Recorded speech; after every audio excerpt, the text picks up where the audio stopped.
This episode is made possible by New Masters Academy, the world's absolute #1 art school in the entire world. There aren't that many left, but this is one of the last ones. Click the link down below for a free 7-day trial. Thank you, New Masters Academy. I am deep in the annals of your mind. I am deep in the annals of your... Hey everybody, welcome back to the Honey and Absinthe After Hours podcast. We're your hosts. I'm Vincent, a background designer for the Hollywood animation industry. And I'm Janet, the ex-Disney artist turned independent creator, and this is a podcast about all things art, business, and whatever we feel like. Now today we're going to talk about how outrage culture is dead and what this means for creators out there. But before we get into it, make sure to touch, jingle, flick my bells and buttons. Wherever you're listening to us through your ear holes, if it says Spotify, subscribe and follow. If it says YouTube, subscribe and follow. If there's a thumbs up button, click that thumbs up button. If there's any button, just click that button. If there's any comment section, leave a nice comment, leave a bad comment. Doesn't really matter. Welcome back to the Honey and Absinthe After Hours podcast. Check out our windows. Check out our windows. Check out the world. It's so beautiful out there. We're so glad that our windows are brand spanking new and adds a little something to our set right now, right? A little something. You look great. Happy Monday. You beautiful, beautiful people. I like your makeup. I love the way you did your face. And your body looks absolutely fantastic. I just want to all over that all over that stuff. Janet, we are going to talk we swore that we're not going to talk about politics ever again. Mm-hmm. But this is sort of more of like a review, an addendum, sort of like looking at our past, talking about kind of the world and culture for the past 3 years and going like, man, things are the way they are. Yeah. So like our thesis for this episode is that outrage culture is dead. Things are really different right now compared to even 3 years ago, during the height of COVID. And that kind of means a lot of things for creators and anyone who has been paying attention and wants to make art and be visible on the internet. It's kind of important for you to understand where the trends are going and what trends not to follow, because some people in politics and other creators haven't figured it out yet. To make it perfectly clear in black and white terms, things in 2023 aren't the same as they were in 2016. Yes, they're very different. So, to make the case for outrage culture, cancel culture, the media that makes you angry and upset and clickbaits you, to make the case for that side of the internet is slowly dying out and making way for a new, I think, more interesting part of, culture. A new era of our humanity. Society. We're going to talk about certain trends that have been happening on the internet, things in politics, things just in general, like internet news things, and basically make the case for culture is moving more towards this more nuanced, honest place. In case you have forgotten, because we and the media and everybody know that you, as a citizen, your memory is very short. Remind people what things were like in 2016, 17, 18. How volatile was the environment, and how socially acceptable was it for you to express whatever is going on in your brain cells that you rub together? PC culture was like in full force. The only people who are allowed to say whatever was on their mind are people who have very, very woke ideology, meaning you have to say all the right things. You have to be for diversity. You have to be for the LGBTQ plus whatever community. You have to just unless you're saying those things, you will get canceled. And what would happen if you said, man, me being an individual, a very special snowflake among snowflakes, what would happen to you if you were like, I don't know, maybe the collective isn't so important and it's all about how we feel as a individual in society? What would happen to you then? You will most likely lose your job. Everyone will call you racist. Everyone will call you alt-right. You'll get the Jordan Peterson effect of basically the Jordan Peterson effect, the Papa John's effect, yeah. the like speaking your mind and then dying on that hill, yes, type of thing. You'll be removed from general mainstream society. Some people will like remove you from banks, deplatform you. You can't. They won't allow you to make money. They basically won't allow you to survive, to exist. And there was a certain point there, like in 2020, 2021, where I really felt like this was always how it's going to be. And what it was you always had to police your language. You always had to be extra careful with what you're going to say, because who knows how anybody out there in the ether is going to take it. Now, I feel like a lot of people still think that that's still where we're at. But where are we right now in the year 2023 compared to 2020? Oh, things have changed so much. You can say things that I am shocked that you're allowed to say these days, which is what I'm going to get into. The first thing I wanted to get into is how internet vigilantism is becoming it's a no thing to do. Recently, there has been quite a few people who have gotten quote unquote canceled for bullying. So in one instance, this girl was at some kind of sports game or concert or something, and she's like taking a video selfie, and there's these girls behind her basically flipping her off, and they said they were photobombing her, but they were obviously laughing at her and making fun of her. So the girl taking the video got very upset, very hurt, so she posted the video on TikTok, basically explaining what is happening, and TikTok got very upset with her, decided to figure out who these girls were who were making fun of her, find out where they worked, tried to cancel them, basically put all sorts of negative reviews on the girl's workplace, I think real estate place that she worked, and a lot of hate was sent their way. For people who are not really that developed in the mind, let's say, explain to them why it's wrong to make it your fucking day job to go after people and go so far as to search them up on LinkedIn, find out where they work, ruin their lives, and then feel self-righteous about it. You're just as bad, if not worse, than the bully. You're bullying the bully, and who gives you the right? Like, it's vigilantism. That's where the internet has coined this internet vigilantism, where a mob on the internet goes after you for some perceived injustice that they like. There's no judge, jury, whatever. Like, you're insane. You're an insane person to do this.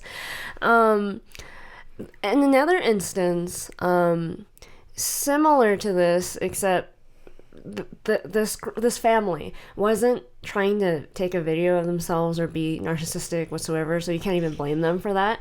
They were on a train, I think, in Italy, and the girl's boyfriend and his mother are Chinese.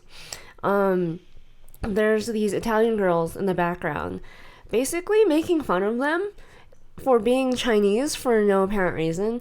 They kept saying ni hao, but in a very racist kind of way, and then laughing and giggling, and looking at their direction.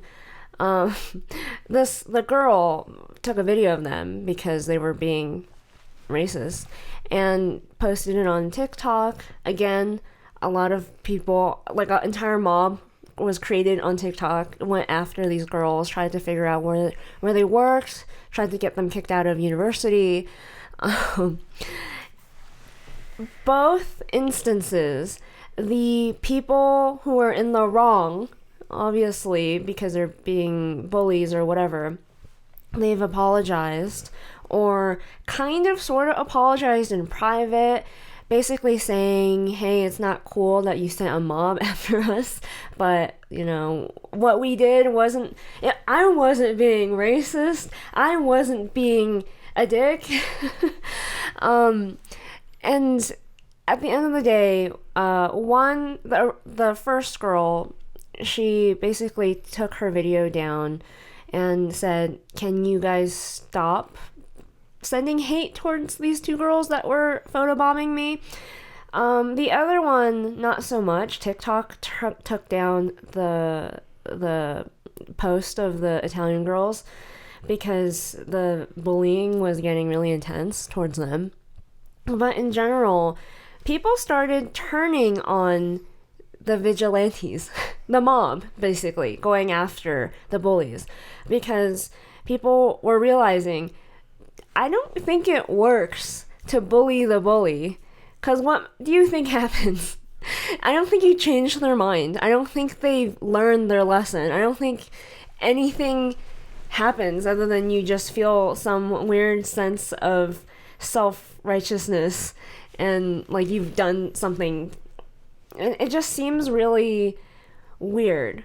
It, like, everyone felt like these two situations in particular were just a strange use of the internet, maybe not an okay use of the internet.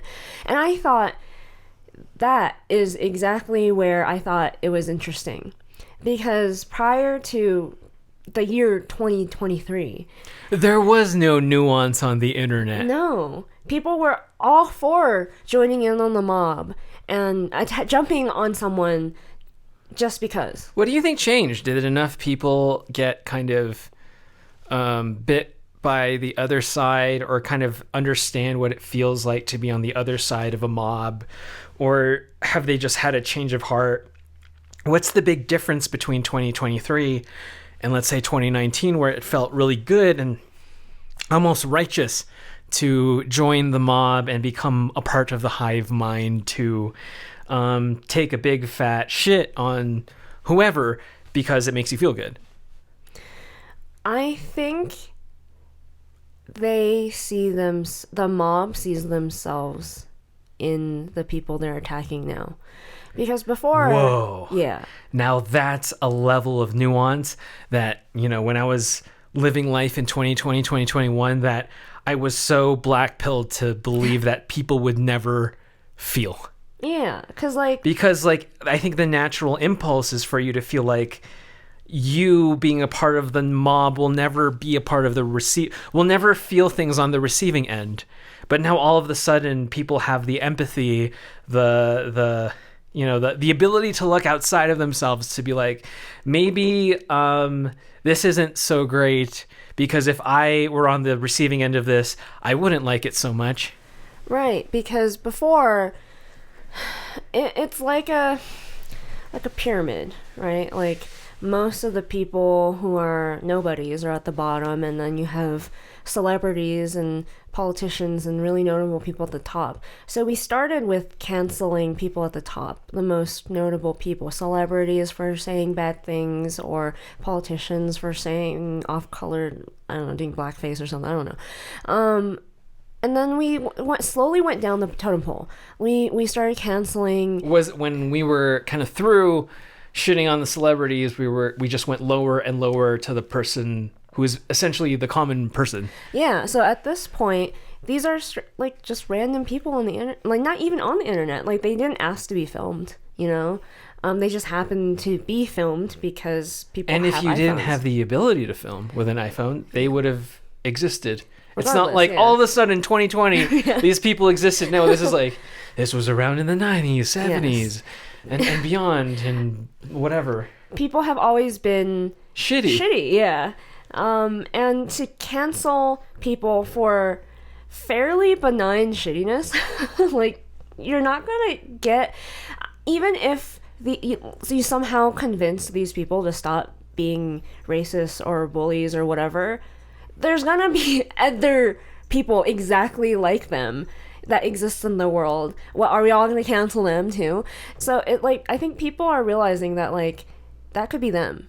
Like, they could just be existing, and maybe we're all kind of shitty people in private, and to some degree. Maybe not to that degree, but, like, to some degree. But, like, people are realizing we can be canceled for the smallest infraction if someone next to them just happens to have an iPhone. And wouldn't you agree that, like, a lot of it, I was about to say some of it, but a lot of it has to do with just being a part of something and just existing in a community where it's very hard to be noticed for anything. And if you have the opportunity to point and laugh at somebody with a ton of people, you kind of look over your shoulder and go like, I'm going to point and laugh at them, because existence is so, I don't know, it's so hard to exist without being a part of this type of stuff, that I like, some individuals feel that much need to be a part of something,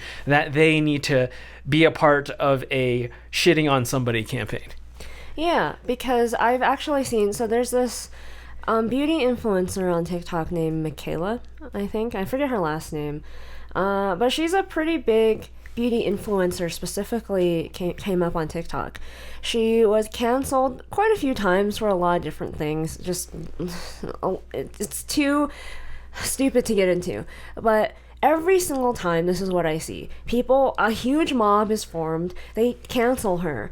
All she has to do is post an apology video that's worded pretty well, or it's kind of sort of funny and poking fun at herself and being humble, I guess. And then all of a sudden, the same exact mob who wants to feel a part of a mob to point and laugh at her or anyone suddenly wants to be part of the mob that's accepting of the apology, and suddenly they're fans of her again. I don't think a mob has a very intelligent hive mind. Maybe each individual person might, but, like, when you're a part of a mob and you feel that sense of community, I think that is really attractive to some people. That it doesn't matter if you're canceling someone or if you're in love with someone. It's the same feeling of being part of something bigger than yourself and important, like if you're doing something, which I feel like now that people are experiencing it for themselves, now that everyone is kind of sort of a creator in their own right, the fact that everyone has an iPhone or a phone with a camera in their pocket, and everyone can potentially be recorded, everyone can potentially get canceled or loved for no apparent reason, people are finally empathizing with people hating them. And they're like, maybe that's not a good thing to just ruin someone's life just like that for nothing. Out of the blue, one day you'll just be existing and the next day your life will be ruined. So that's the first instance that I notice things are different. The fact that cancel culture isn't so strong anymore. Oh my god. Oh my god. The next thing I wanted to talk about is people of color talking about how diversity and inclusion is bullshit, is a bunch of bullshit. In case the media and everybody is right that human beings just have a very short, memory, and the people who made The Flash expect you to forget everything that Ezra Miller has done. What were things like back in 2016, 17, 18, 19? How important was it to be a POC? Very important.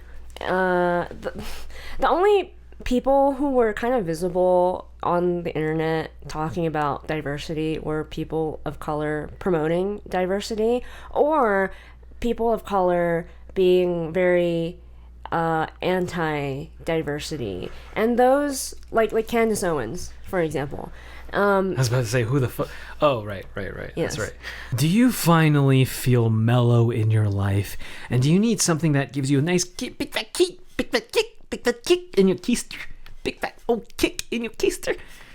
I recommend Coffee Brand Coffee. Coffee Brand Coffee gives me the good stuff, the good feelings, the good everything to make me feel like I can take on the day, and every day is magical because I have caffeine running through my goddamn veins. If you would like 5% off your entire order, enter code honeyandabsinthe at the link down below. Enjoy your coffee, enema babies. If you were someone like that, you'd be considered Candace Owens adjacent. It was not a good look. You considered alt-right. You were a traitor. They have a plethora of derogatory terms for awful, yes. in my opinion, racist terms to call people who are people of color who have just opinions. have a differing opinion. Right. So now your average person of color is starting to talk about this on TikTok.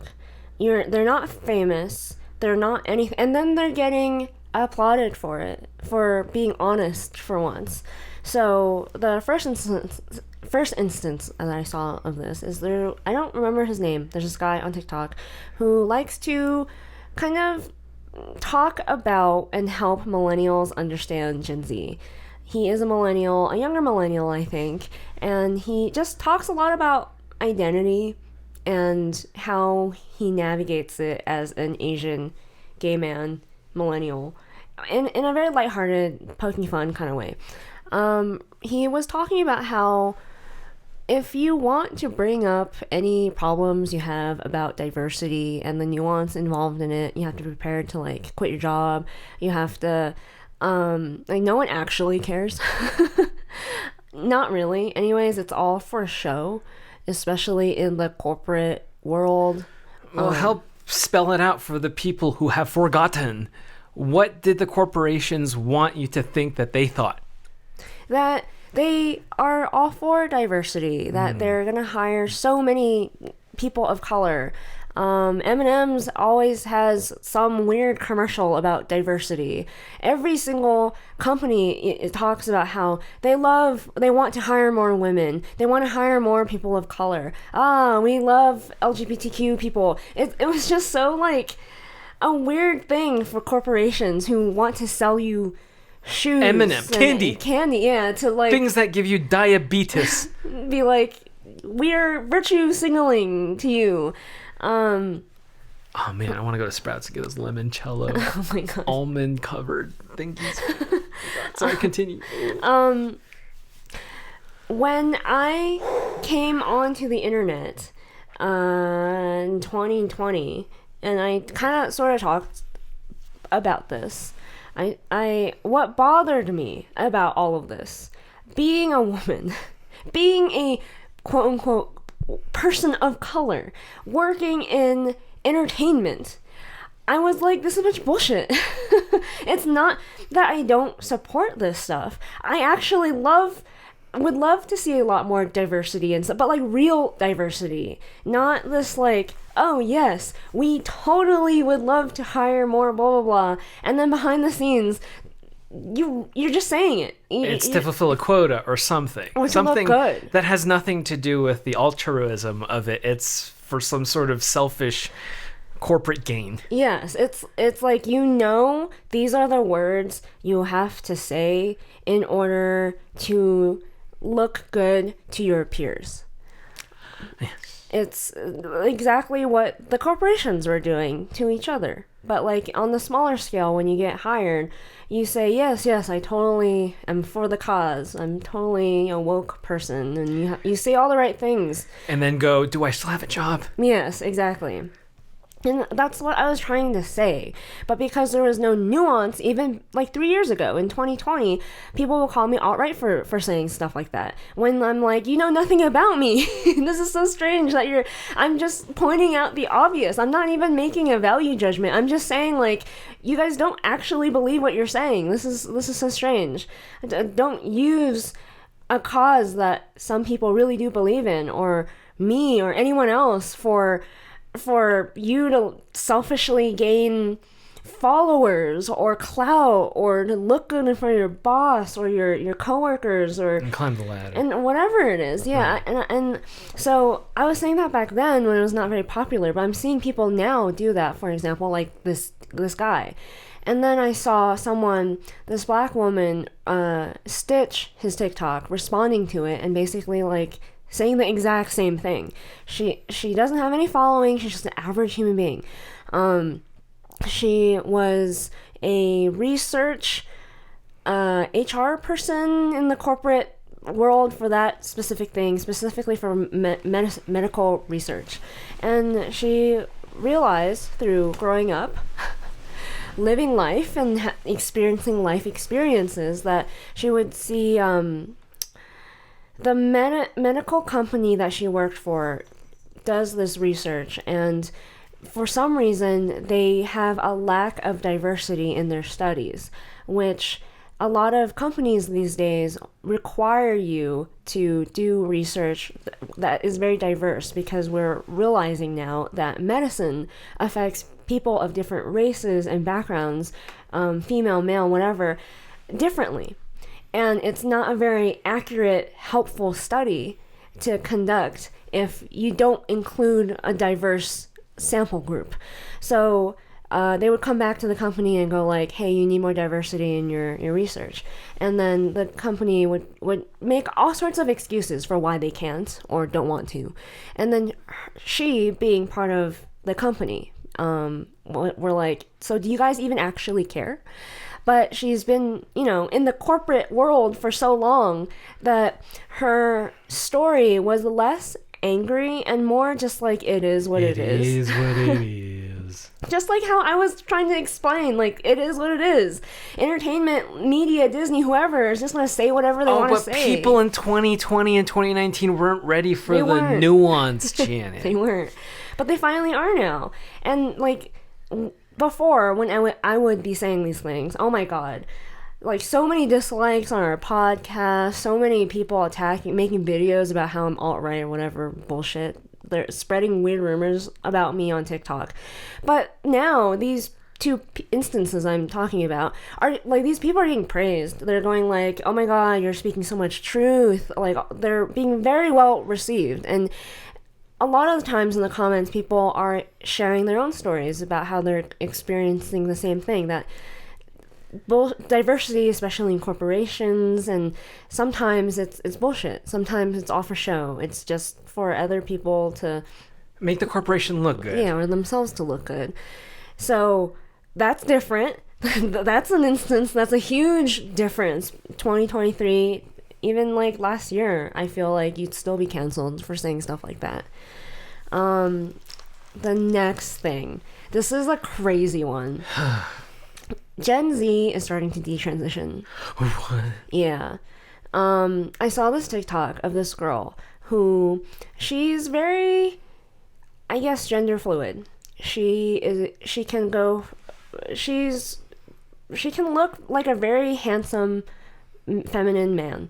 Kind of like the way K-pop boys are really handsome and good looking, in that kind of way, like a cosplayer kind of way. But like, she's also very feminine, so she can look like a really beautiful woman.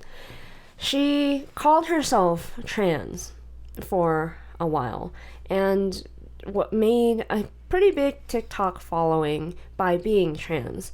She recently announced that she will be detransitioning, but like, technically she didn't really transition and like get the medical surgeries to transition. She didn't even really take hormones. She just was androgynous. There were never really any stakes. Yes. To her detransitioning or transitioning. Right. So she detransitioned, and she has a fiance now. So I think she's in like early 20s, something like that. And she was applauded for it, actually. When I looked in the comments, I saw the video. At first I was like, holy shit, I hope this girl doesn't get canceled for being open about this. And to openly say that you're detransitioning against the narrative in, let's say, 2020, 2019, you were in some shit, and that would be basically like some right-wing publication got news of your story, and they're like, see, all of this is whatever, and this is why you should feel X, Y, and Z about it. But this is an honest person who probably shares the same lived experience as many people who were transitioning as a skin suit, much as when we were growing up, there were people who would cut and do really bad things to themselves. Yes. And that was commonplace as a millennial teen who would go to Hot Topic and play around with bobby pins. Like, there are people who take it very seriously and who feel body dysmorphia, but there are a lot of people who did it for, what's that word? For clout. Yes. Right? Or just to try it out. Like being emo or punk or whatever. For the Gen Z version of it, millennial version of it is to be emo. Try it out. Like, dye your hair funny colors. Oh, Janet, you can't be saying that this was all just a fad. This was all just a Gen Z fad. I am saying it. And watching the community kind of applaud her for it, and the community is the TikTok community is applauding them for detransitioning. Yes. It's amazing. Let me repeat that. They are not being applauded for transitioning. It's for being a plain old cis ass hetero person. Yeah. Wow. Yes. How revolutionary. It's amazing. Like, I can't believe I can be saying these words right now. Amazing. And I bet you I won't be canceled. I was so blackpilled, like, no way. This is just how it's gonna be. So I feel for a lot of the legitimate trans people who probably get really triggered from the way we're talking about this right now, because sure, but wouldn't they be triggered by all the fakers who are faking it? Yes, because I feel like I've seen a lot of content about legitimate trans people who have issues with feeling comfortable in their body, looking at other people co-opting their shit and saying that they feel the same exact way they do, whereas the real people know, just like the real anime people know, what it means to be a real fucking weeb, man. Oh my god. She basically said that she was having a really hard time when she was growing up, and she didn't necessarily feel body dysmorphia, like I feel like a boy. She just felt like she didn't want to be in her body, period. So when she came out as trans, or wanted to experiment, I guess, she got a lot of she was applauded for it. A lot of love when she was in a time of a lot of stress. And I think as a young person, you should be allowed to do whatever the fuck you want to do. Yeah. You know? There's a lot of chemicals. Yeah. There's a lot of confusion. You're becoming an adult. It's very confusing about societal pressure and what's normal and what's not normal, what's good for you and what's not good for you.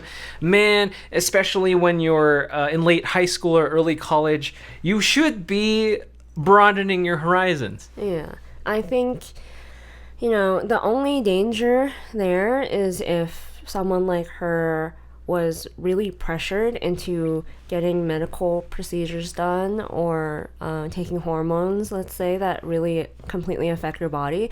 But for her, it was like experimenting with, like, being emo or something. It was an aesthetic. And yes, it's kind of offensive to people who are actually trans and experiencing and taking the actual plunge and doing a lot of that stuff. Because to people who actually really do empathize with this stuff, it's not like they have a choice. Right. It's not like they can't just like wake up one day or have a phase or whatever and just suddenly be okay with it after a few months or a couple years. These are people who actually live with these problems ever since they were young. Yeah, but at the same time, I don't think there's any harm in this girl, for example, trying it out and getting, finding a community that loves her, and then going like, well, I don't think it fits, and like, there really wasn't any harm for her. And a lot of people who, as silly as it sounds, they create all sorts of funny pronouns to call themselves to feel special or unique or just to feel whatever it is they need to feel. But at the end of the day, they're not really hurting themselves or anyone else. So, and then eventually, a theory that you had is that, it's because you think Gen Z's growing up. Like, she has a fiance. Like, she's not the only one.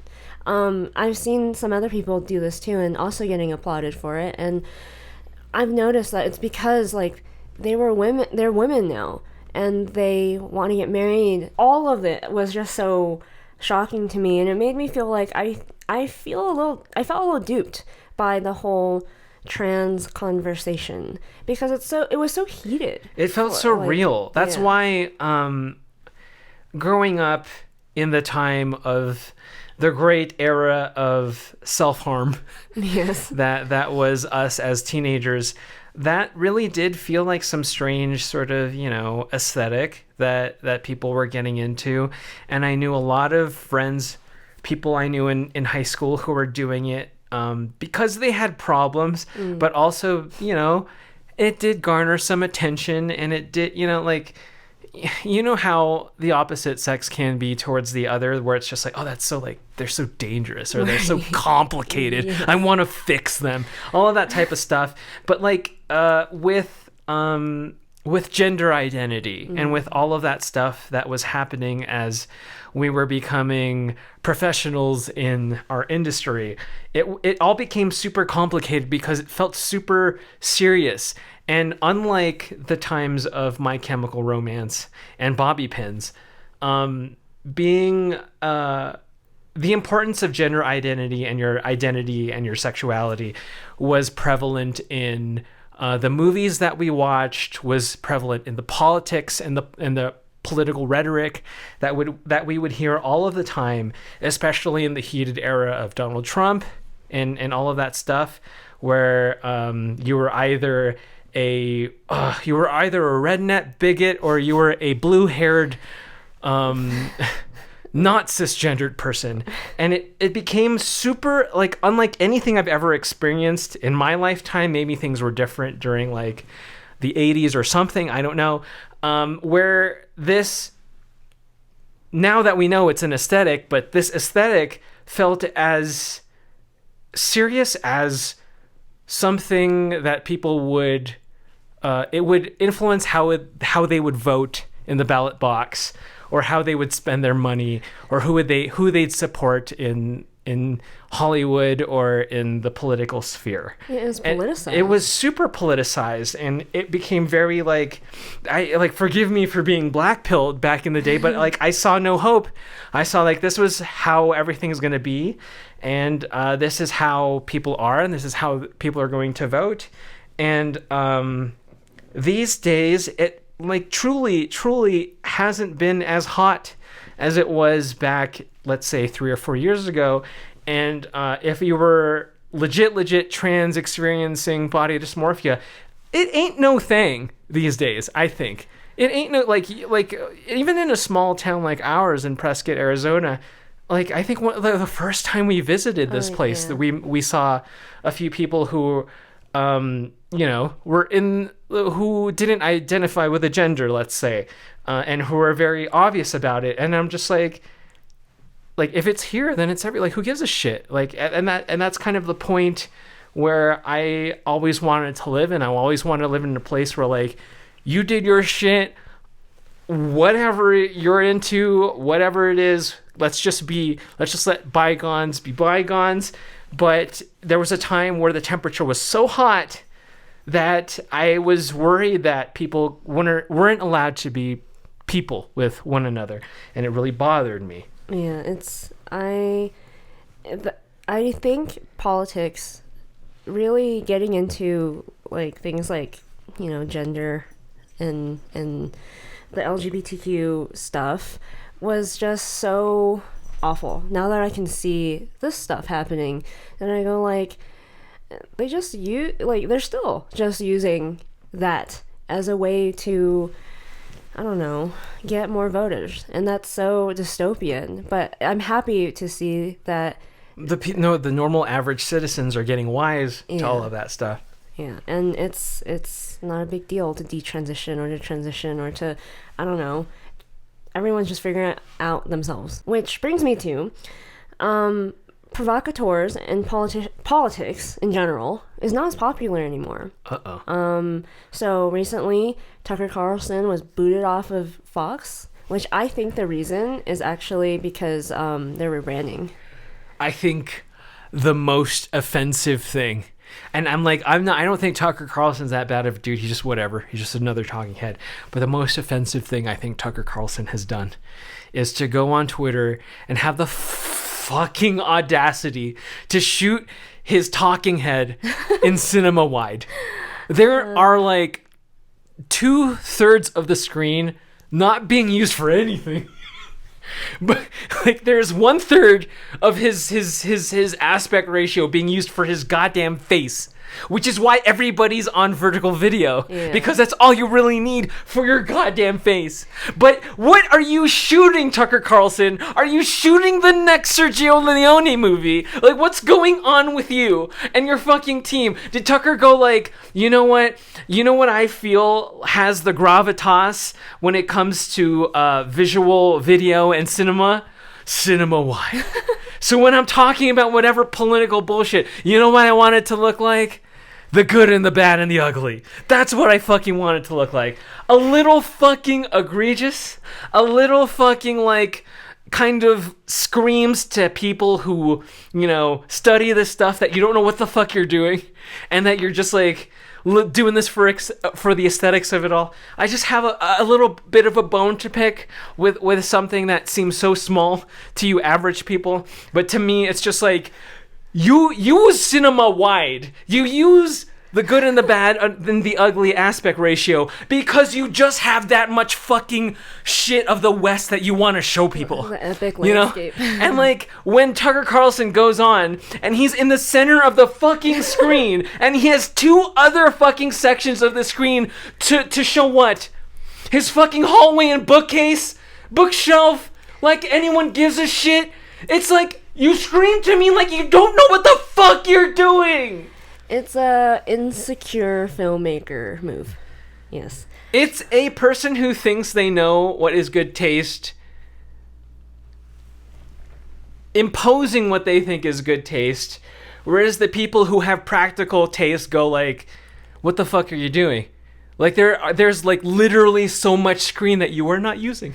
I think the punk rock thing to do would have shot it, like literally turn the camera vertically and shot with the same like high quality camera and shot it vertically. That would have been like, fuck you, Fox. Fuck you, Daily Wire. Yeah. I'm going to do it like how the fucking the kiddos do it. But no. So I think Tucker and his team don't have the foresight for that shit, man. I would say I still don't mind Tucker though. I would say conservatives just don't have good. But a lot of people, a lot of champions of the artistic right, which are very, very small, would disagree. Okay. Whatever.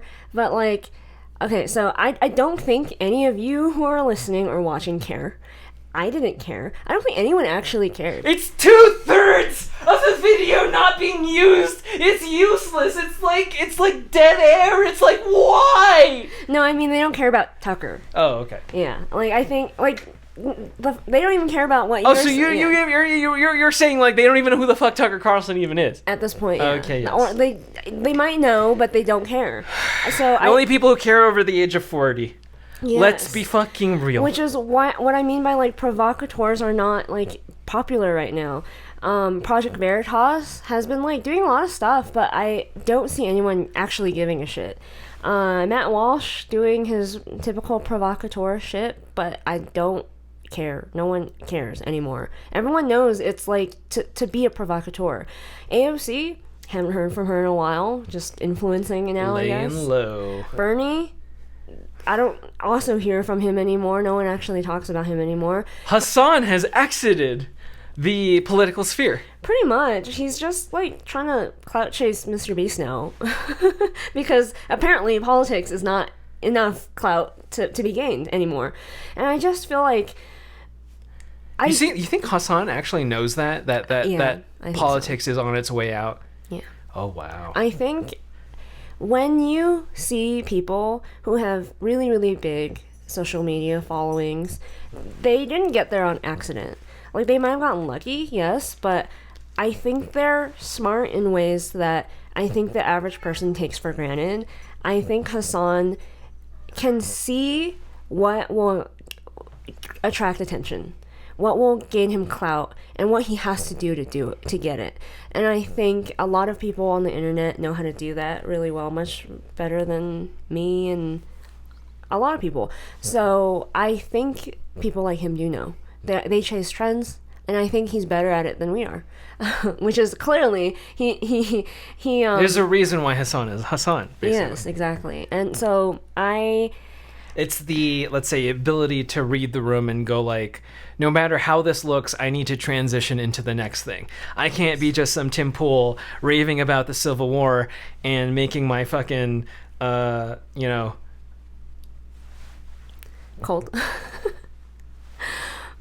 culture whatever whatever it is. I can't even describe it anymore. I can't, like, this thing that Tim Pool does. Yes. It takes a I can't believe I'm saying this, a visionary mind. But honestly, to survive, yes, you're a fucking cockroach. You have to. You, like, if you want to stay in the game long enough, you have to, like, be able to, the big bomb has exploded, and what are you gonna do? Fucking die with everybody else? No, you gotta survive like the little itty bitty cockroach and then live on in a different sphere.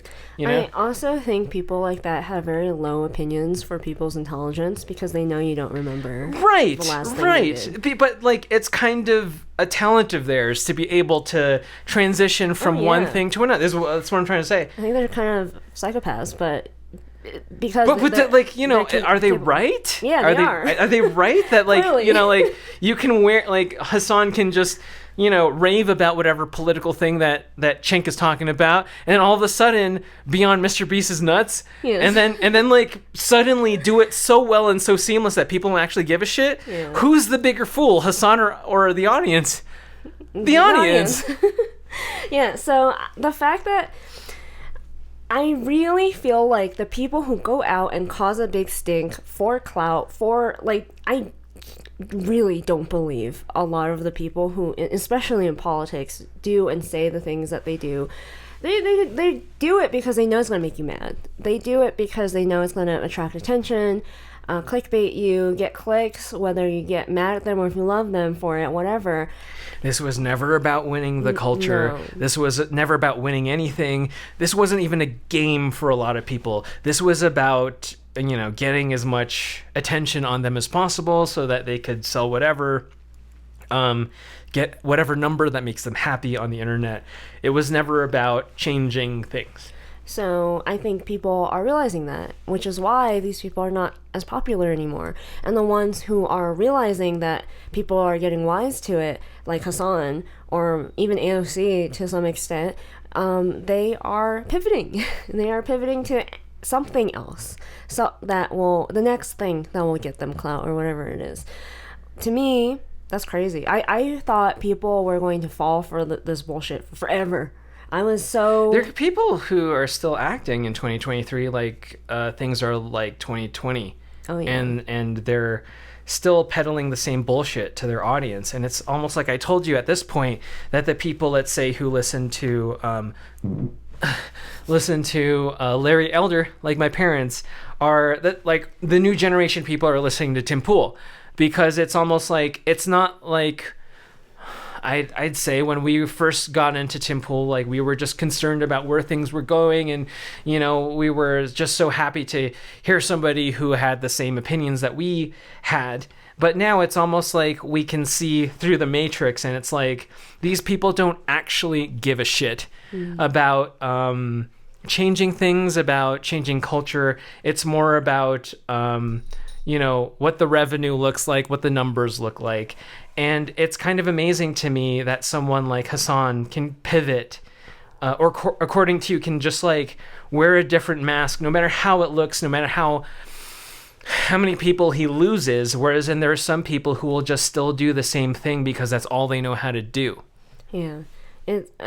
For me, I'm more impressed by the society, the way culture is shifting away from it. Like, they would still be doing this, the provocateur thing, if there was an audience for it and they would still get paid for it. Yeah, and the audience who fell off are almost like the people who understand that this was, like, you know, who feel duped, whatever. Like, we've all been duped. I still feel bad for the people who are, like, knee-deep in politics and who still think that there is a civil war looming in the horizon, or the sky is falling, or like the bomb is falling, or whatever.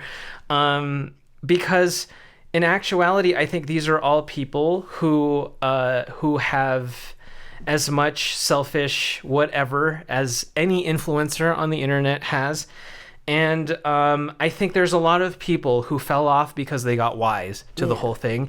And there's a lot of people who are still on the nuts of Fox News, the nuts of conservative radio, the nuts on leftist Twitter, the nuts on who still have their nuts on people like Tim Pool and the talking heads of the world, because it's not like they actually care about the comings and goings on of politics and the power and the culture war of it all. It's that they're fucking addicts.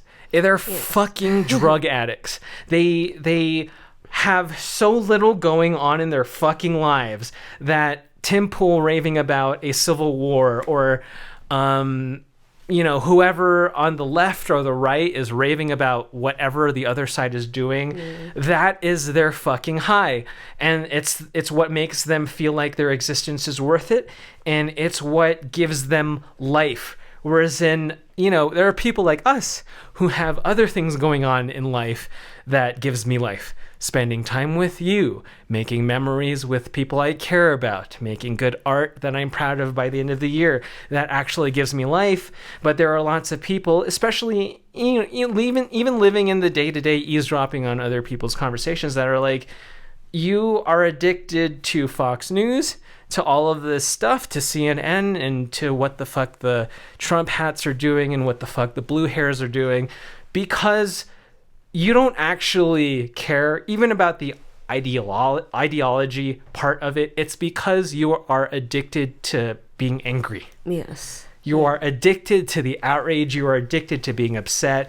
You are addicted to feeling like you are self-righteous in your cause, and everybody else who isn't you and doesn't believe in the shit that you believe in is a lost cause, who's going to hell, who is going to get canceled, or whatever flavor of the same bullshit you believe in.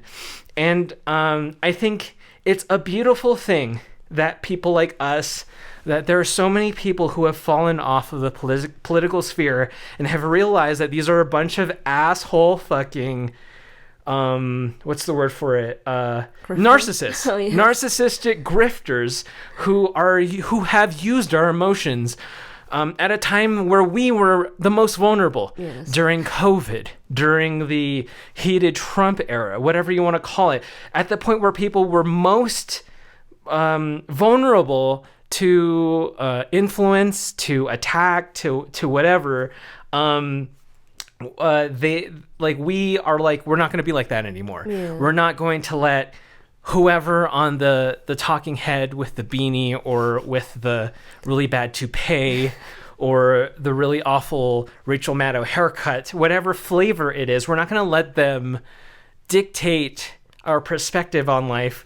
We're just going to live it and be it as it may, just kind of live and carry on. Be happy. And be happy, because we lived through this time where I didn't, like, let's just kind of reflect for a second during the COVID pandemic era, where things got really crazy and we didn't really understand what the fuck was going on, what this was, what we were allowed to do, and what we weren't allowed to do. There were a lot of people who took advantage. Yes. There were a lot of people who took advantage of our fears, our emotions, our hopes, our dread.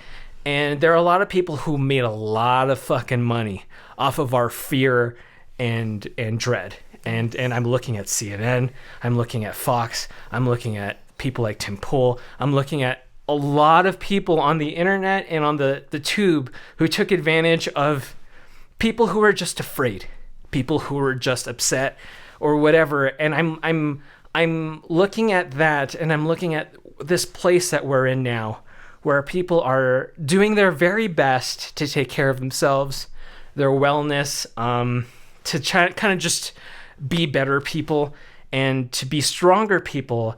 And I feel this sort of, I call me crazy, but like, I feel like we've become stronger as a society because of all the things that have happened to us in the past 4 years. And I am looking at the dwindling views of Fox News, of all this stuff with Tucker, the dwindling views of the talking heads on the internet, and I'm going like, oh, just like, you know, the Gen Z stuff that we just talked about, this was all just a phase. Yeah. And I don't fault us for, you know, as a society, for succumbing to whatever, because we were afraid. We didn't understand what the fuck was going on.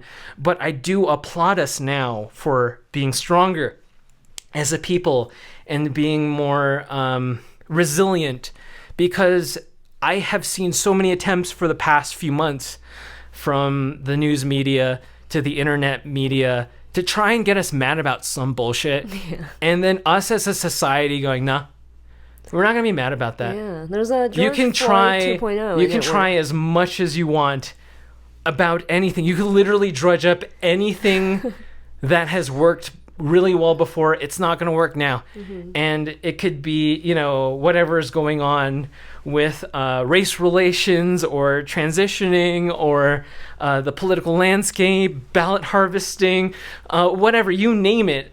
I think we are fucking done. Mm. And I think, like, it's a beautiful thing for me to watch kind of the people who have taken advantage of our fears slowly die, because we're not, just like the magic doesn't work anymore. Yeah. Like their spell doesn't work on the average people anymore. And I think that's a very, very beautiful thing.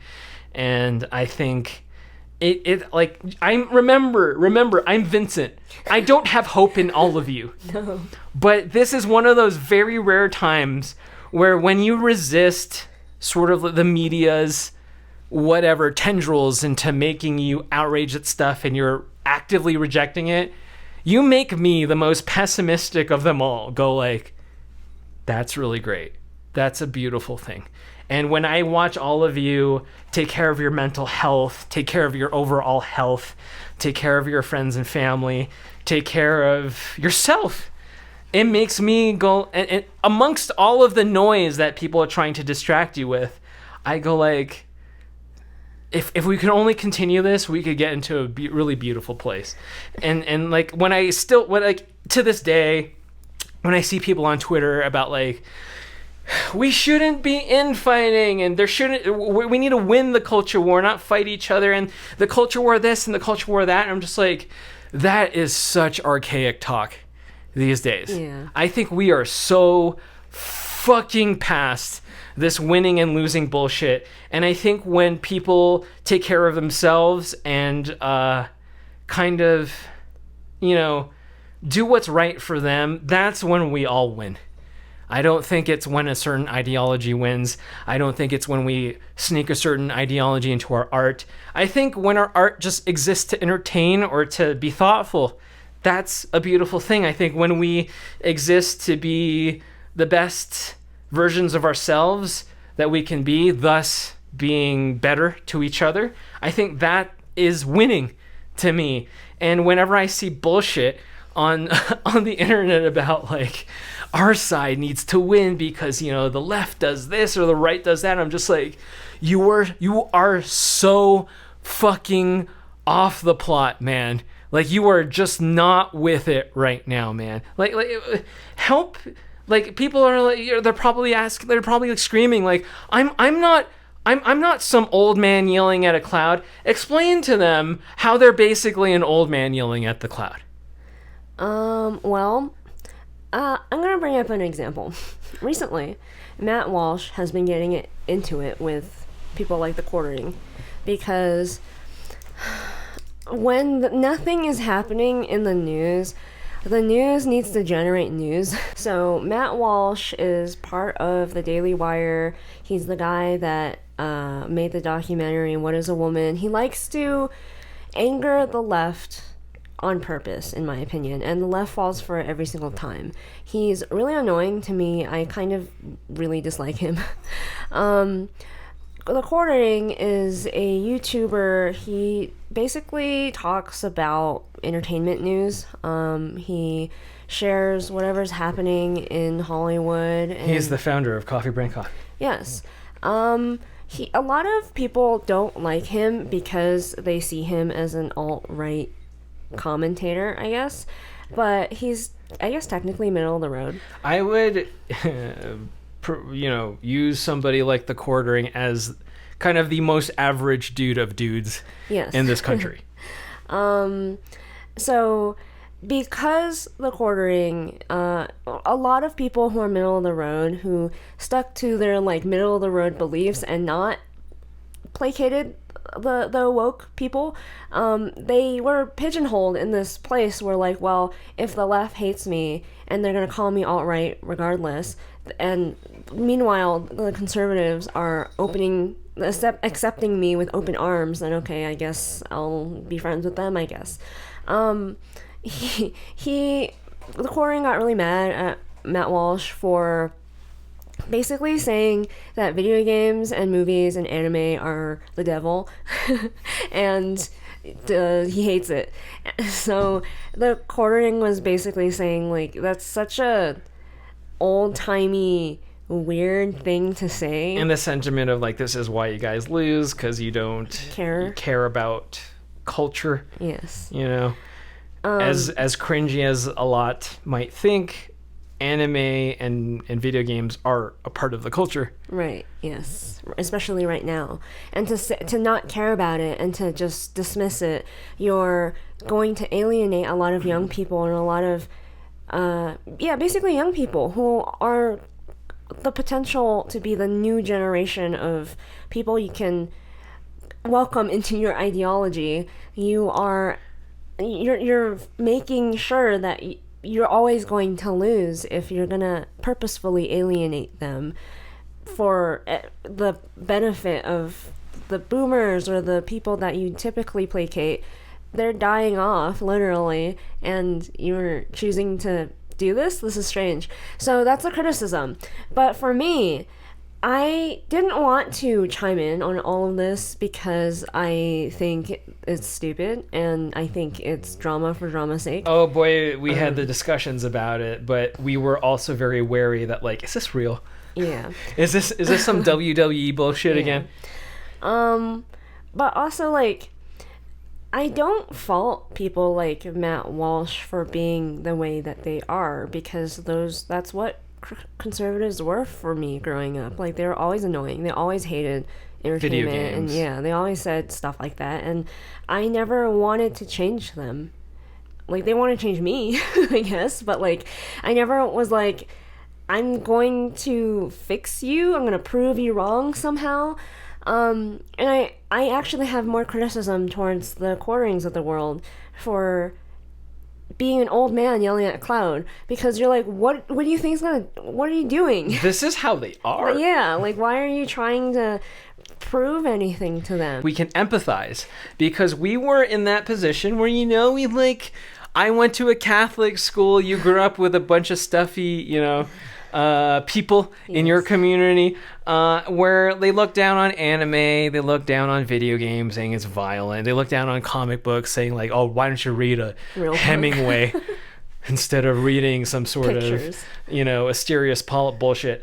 And I remember how viscerally furious it would make me because, reading The Watchmen, reading, any graphic novel that's worth mentioning, like it is truly like, if I were brutally honest, it's sort of like the new Mark Twain. It's sort of the new Hemingway, and the people like Matt Walsh and the people like Jordan Peterson or even Ben Shapiro would roll their eyes, and I'm just like, no, but this is like new. This is like the important kind of stamp on what people were thinking and feeling at the time.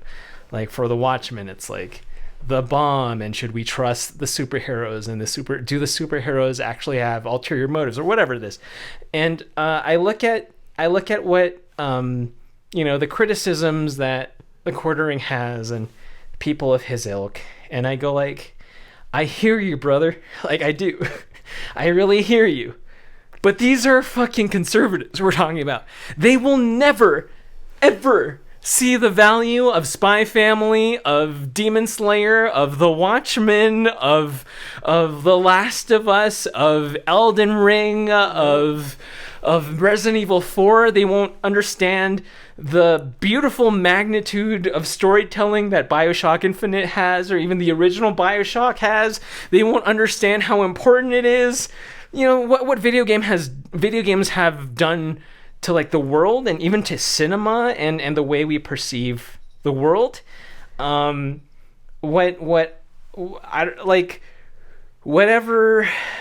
they think is important and prime to them, like the scripture, or like being a good member of society and to love the government, whatever the fuck it is that conservatives do.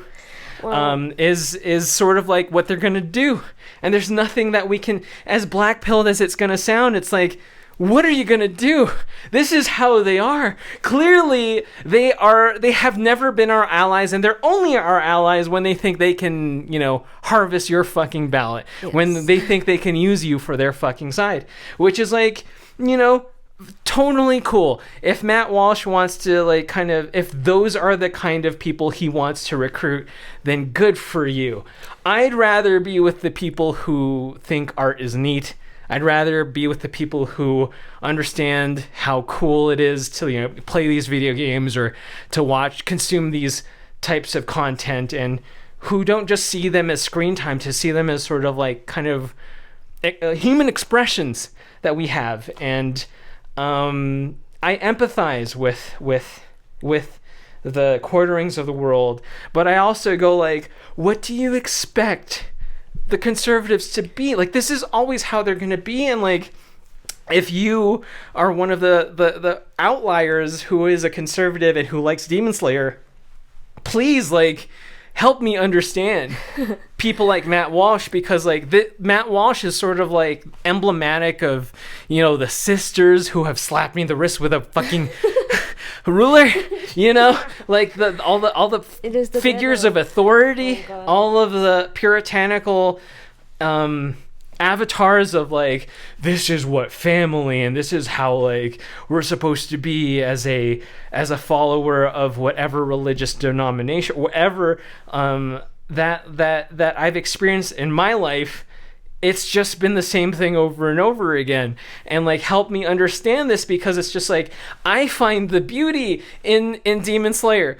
I find the excitement in watching people play whatever new hot video game that's actually worth a damn. It's exciting to me, and it makes me feel really upset that people, Matt Walsh, go animes for blah blah blah, and I'm like, I guess, but you have never seen Anya make her stupid Anya face at Second Son, and that's never ever made your heart sing? Or you've never watched Blue Lock and been like, damn, isn't this a big old metaphor for human psychology in a nutshell? Well, so I think we know exactly what Matt Walsh is. He's a televangelist. I doubt he even believes the stuff he's saying. He's trying to outrage people just to do it. The reason why I have criticisms for people like Quartering, who, it's not that I think it's a lost cause, even though I do think it is a lost cause. It's that I don't think they also don't know what's going on. They don't know what's going on in their own minds. Like, they know that Matt Walsh may or may not believe what he says, and even if he does believe it, what is the point? They know that. It's that...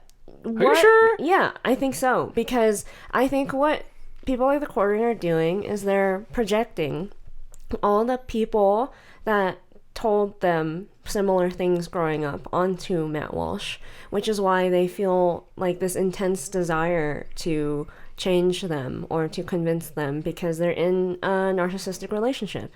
They like Matt Walsh. They like the conservative. They're the only group of people that accepted them with open arms because nobody else did. Yeah, because nobody else did. So they're like, when you are love bombed like that by a narcissist, you feel accepted. But what a narcissist does immediately is take that away, and you'll never get it back. So you keep wanting to fight for acceptance. So that's what they're doing right now. They're fighting for acceptance. And you're going like, please, if you only understand that... Please see things my way. Yeah. Anime is not that bad. Video games are kind of cool. And for me, the only way out of a narcissistic relationship is to leave it and to find the people that love you for the things that you love, like to find your people. So the first things we learned when we were selling our art at conventions, there's no use convincing people who don't appreciate art to buy your art. Like, it's never going to work. People who just have never spent their money on art will never do it, no matter what kind of stunts that you pull as a creative person. There are just people who just won't see it that way, who just don't see the value in spending money on a piece of paper with scribbles on it. So as an artist and someone who loves entertainment and wants to create all these things, you have to understand your audience is going to be mostly other artists and people who already appreciate art. What is the point in convincing people who don't? When we moved here, it became painfully obvious how big my ego as an artist was, because I realized most of the general population don't care about art. They care about sports, they care about random celebrity gossip, and they care about gossip in their own lives, like people, friends that they know, family, whatever.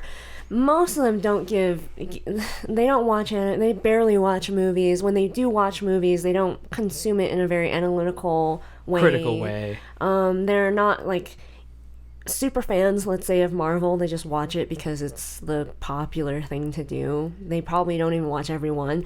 Like, and they don't think about artist intent and all that stuff. But then, but it's not like I want them to. It's not like I expect them to. It's just like kind of how they are. It just is what it is. Like, to me, that's a cultural thing. Right. Like, it's a problem to me that in Europe, tax dollars are used to make all museums free. The Louvre is free, I believe. Every single museum in London is free. But in America, why do we have to pay to go to LACMA? Why do we have to pay to go to the Getty and all the Norton Simon? All these beautiful, like, cultural... If you want people to love art and to be educated in art and to care about culture and all this stuff... Why does there need to be a price tag? Yeah. And in Europe, it's like people know that unless you tax people, like it's hard to convince people to care culturally about these things as a society. Europe knows that, and yet, like, America gives so little shits, they don't even do that, you know? So I when that is how society is, like, that's what you're fighting. You're not fighting Matt Walsh. You're not, like, it's to me, it's so silly. And that's what I mean. Like, it's the old man yelling at cloud. It's such a, in my opinion, immature way to fight for the cause or whatever the bullshit you think you're doing. So what's the mature way? To just ignore the Matt Walshes of the world and just whatever, cater to and celebrate whatever the fuck you're into? Is that... I think you're wasting so much energy on people who don't care about you. Whereas you can be doing stuff and actively making art and creating, using that energy in ways that are productive. What's the point in arguing with Matt Walsh? Nothing other than to get yourself clout, I guess, and to get him clout. Like, it's... Yeah, but I really don't believe that it... I don't want to believe. I think it's like this truly guttural, visceral reaction to the attitude that like this thing that you really love and think is really important isn't important and is junk, which is what Matt Walsh is asserting. And every comic book nerd has kind of had a memory triggered in their childhood where a teacher has said that to them or a bully has said that to them, and it's kind of just like it kind of elicits a visceral reaction. Yeah, but you have to understand they never loved you. They don't love you. They will not love you. There's no convincing them to. And you're talking to a wall who only wants you to give to them and not the other way around. So that I just think that's just so silly. But so I think in general, because everyone is figuring out that these people are full of shit and they don't care about them and they're just so sick of these stupid antics, they're tired of being the old man yelling at cloud or whatever. They're tired of yelling at a wall.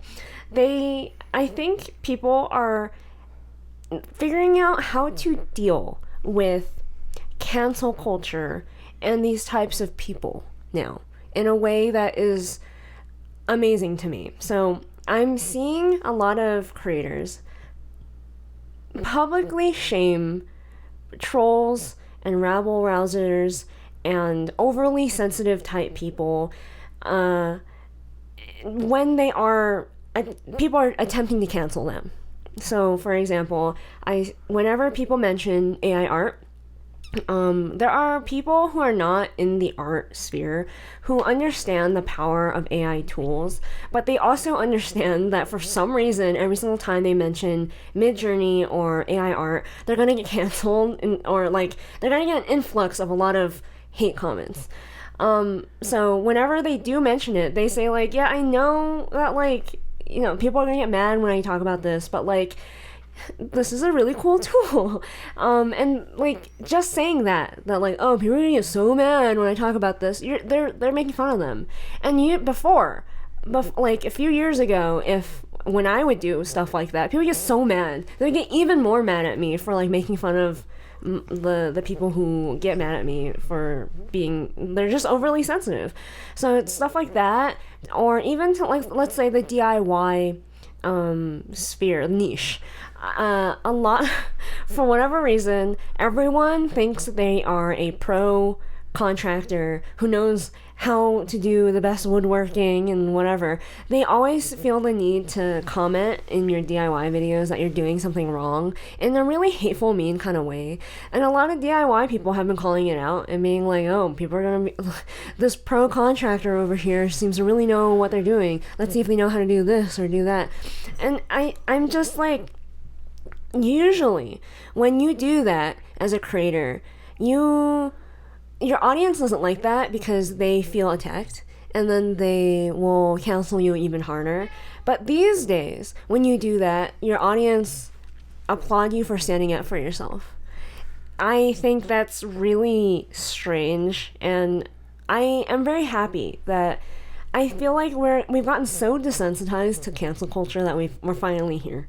We're finally able to deal with hate through humor and through public shaming, I guess, and the people who are overly sensitive, because I treat overly sensitive and trolls differently.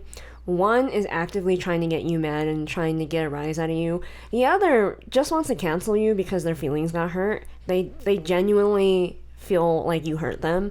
Two different things. Part of the same group that consists of a mob, usually.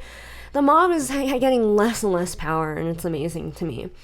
So much to the point where, like, now, in 2023, I am considered less problematic, which is... No way. I didn't do anything. I didn't change. Janet didn't change. The world around her changed. I know. I was so sure that I would be considered problematic for forever. Yeah. So I want to share. We kind of already shared our political journey, but like, I never actually was like point blank explained my views on a lot of political things because I thought it was funny. I thought it was funny that people would cancel me for like the opposite of what I am. But now that I am not problematic, I would like to share that I was like a liberal. You can consider me like the biggest libtard. Like at this point, like not really. I'm just very middle of the road. But like back then, I'm like very pro-choice. I was very down for the LGBTQ cause. I was in color guard in high school at this like flag twirling thing. I knew I had gay coaches. I knew other people who were on the team who were gay. I knew people in the LGBTQ community very, very early in life, probably before a lot of other people who say they're allies knew people. And so I there's like so many, like I don't really like police officers. I don't really like any kind of authority, actually. I hate teachers. I don't really like doctors. I hate the government. I just don't like anyone who wants to tell me what to do. And it was never really a political thing. It was just like, just stop. So when people would call me alt-right, just because I was saying like, I think corporate diversity is a bunch of bullshit and you don't actually believe it. I was saying it as someone who actually really would appreciate real diversity. I was such a girl boss, man. I really was like, women can do the exact same things men can do, and like it's so not fair that we are perceived a certain way or whatever. And yet when I would call out hypocrisy in all of these, like when I would see people who seem to be so for feminism, but then it was more like they hate femininity, I would call it out and people would say, wow, you're such a misogynist. Or because again, like the diversity thing, they call me racist or alt-right or whatever, and I'd just be like, why when I say very sensible, nuanced, down-to-earth things, people just want to take it, they purposefully take it the wrong way, and to the point where like it became kind of a game. It became so ridiculous to me that I wanted to outrage people, because by simply existing, I wasn't like making shit up or pretending to be something I wasn't, but like just by existing, it was enough to make people mad. People didn't want to believe that someone like me could exist. Yeah, I'm going to try to articulate something that I've never tried to articulate, but something I've always felt that I could never really even explain to you. The reason why all of this didn't bother me, and the reason why all of the name calling didn't bother me, was at its core, even though I had no proof of it at the thick of it at the time, that I didn't believe that anybody did actually believe anything that they were saying about you, no matter what they called you, from alt-right to whatever it is, cringy or whatever. Was because like all I knew was that there were people out there who just strictly wanted to hurt you, and it's become so much more obvious these days, especially when, you know, the people who try to hurt you are artists, and the people who try to, you know, think that you are alt-right are like super heavily political people. And now we live in this climate where like you are so hamstringed by how shitty inflation is and how you can't afford eggs or gas that you can't even, you know, yell at the cloud about, you know, whatever kind of political whatever that you had the privilege of being able to complain about back 3 or 4 years ago, that doesn't really exist anymore because you're just trying to survive. And the artists are having this existential crisis as to what's the point of creativity in this AI era, which is something that we're going to probably struggle with for the rest of the decade. And it's only showing its, tendrils now in the beginning of things. And it hasn't even become a kitchen table issue, even though I feel like very, very soon it will be. I always felt like this was all for show, and this was all for trying to hurt you.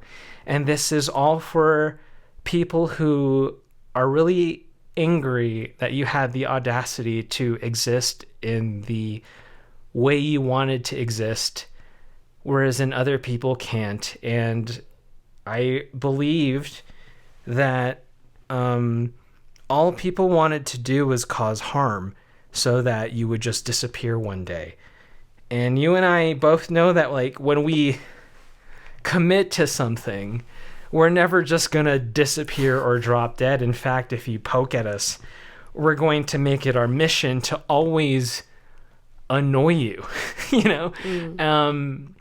That's why I always felt like this was always a matter of endurance for us versus the people who considered themselves like critiques of your, people who critiqued your existence for even being. And I didn't know what was in the horizon. I didn't know AI would be in the horizon. I didn't know that, like, being ultra lefty would, slowly kind of disappear into the wayside and become a fad, to the point where someone like Hassan, who was like really up in arms like Cenk and his cohorts, would just kind of like really take off their mask and go like, no, this was all for clout.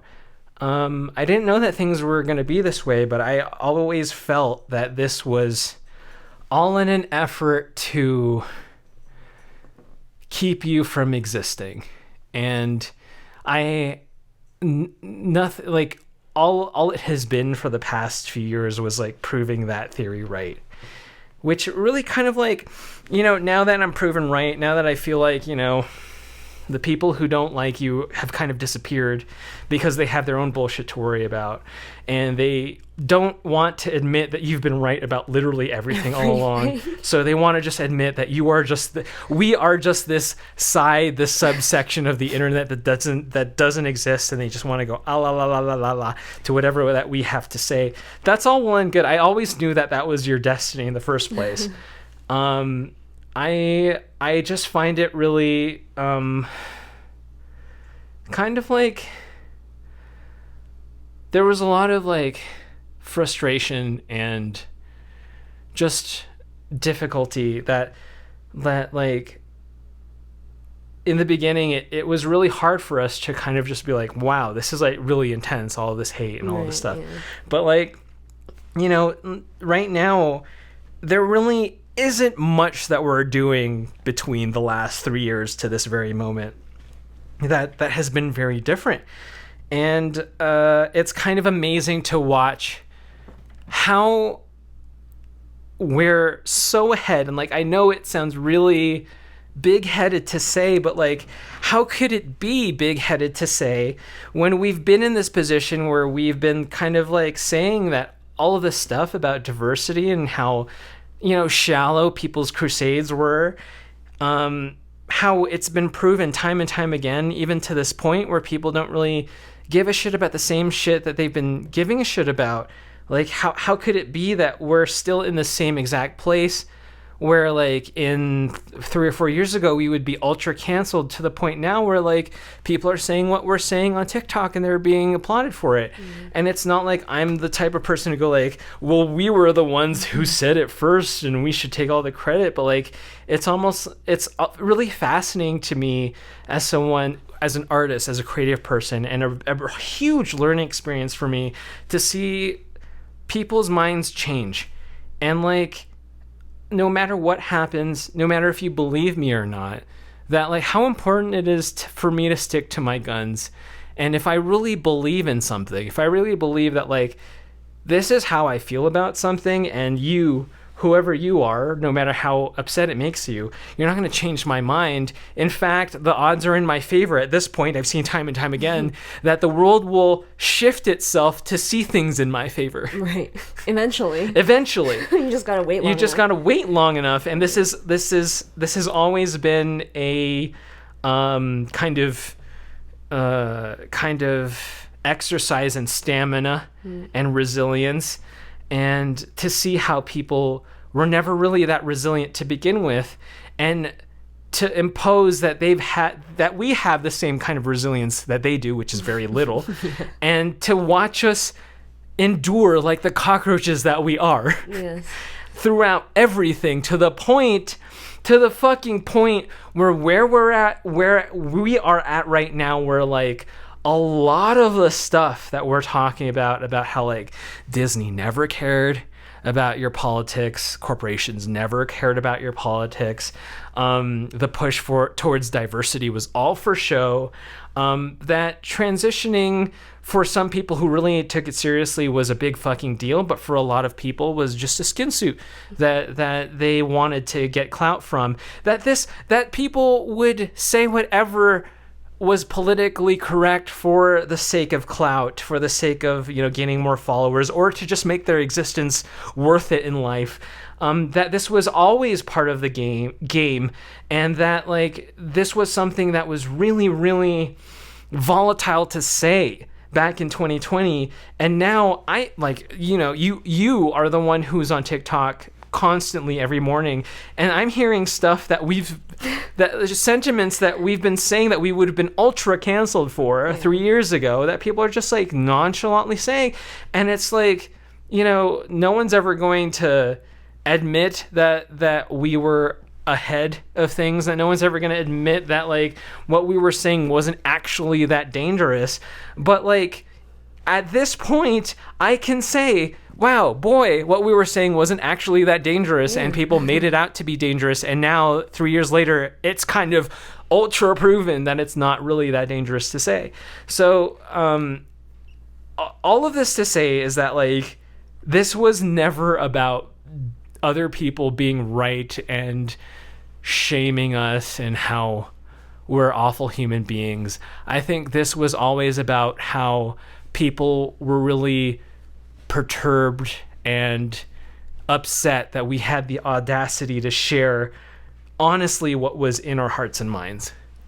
Yeah, it's made me realize that none of this is real. I'm sure some of it is, but what I mean is people do things not because they believe it necessarily, but because it's popular to, it's part of the times, they're too scared to say whatever it is, or they just want to be part of a community that they feel makes them feel something. And it makes me think like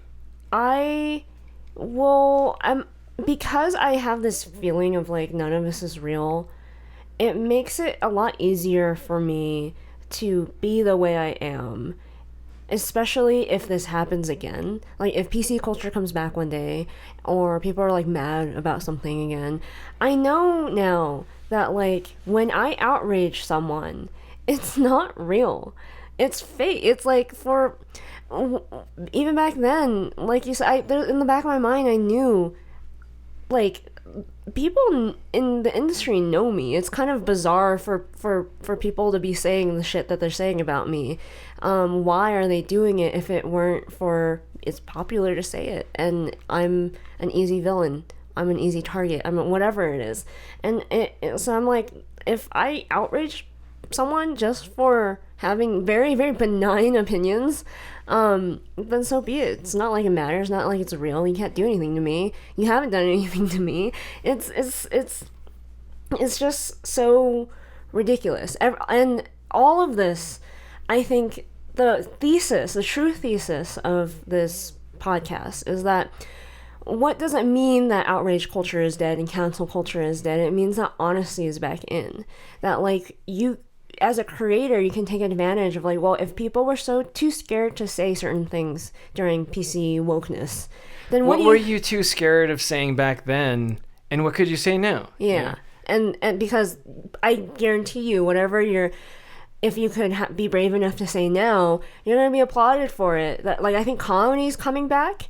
I think like, so many rom-coms apparently are being made right now. It's slingshotting back. There's like this back and forth seesawing that culture does every once in a while. It goes to like super PC and then it becomes super not PC and offensive and then back to I think it's going back to offensive, and it's right at the beginning right now. And I'm starting to see, like, there's this one girl on TikTok who was really mad at like this lady that came in and berated her at her work, and she vented to TikTok, and she basically called her a fat fucking cunt.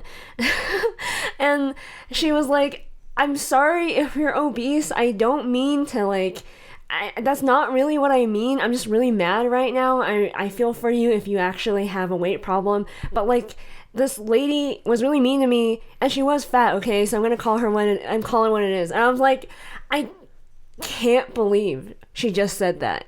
And then she should get, like, if this were 2020, she should get filleted and crucified and then hung upside down for it. Yes. But what happened? Everyone in the comments were like, this is so real. It's so relatable. This is like me. Like, it feels like I really like you. And I was like, so like, the times have changed. What? Like, it's so great. Like, I just don't believe, like, when you told me this, I actually heard this in the morning, and I was like, oh, she's done. She's gonna be in so much trouble. The whole world's gonna fillet her and then be like, call her out for fat shaming and all of this stuff. And we're at this point where it's just like, no, it's not like that anymore.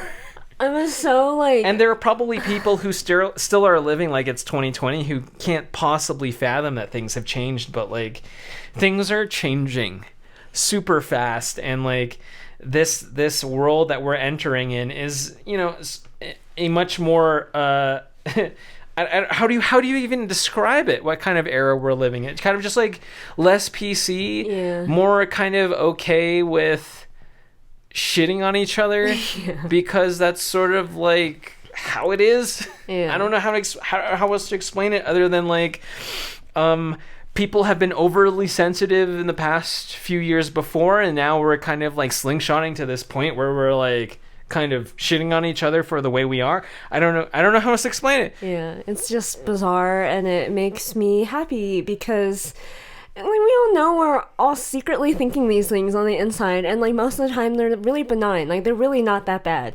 I go like, wow, we can comedy is back, and I'm excited to laugh again. So, do you think this is gonna last though? Do you think that we're done with PC culture and we are going to be in this like really happy kumbaya phase for a while? Forever.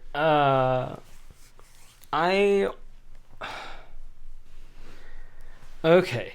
You were talking about how like you were politically whatever. I want to do my thing. Like, I was always about, you have one life, right? Uh-huh. And you are living your life through your eyeballs, and one day your brain's going to shut down and you will never experience any of this thing that you fathom as life ever again.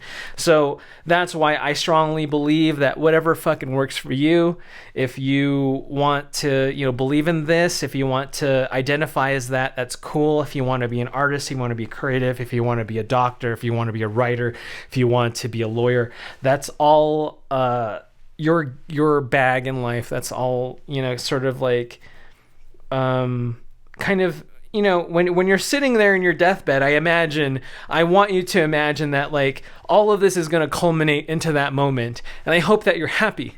You know, like, what would make me unhappy is like somebody has imposed a certain life onto you, or you believe that you could never deserve a certain something, or God forbid, you believe that you're never talented enough to do this, not for success or monetary gain, but just because you want to challenge yourself to do it.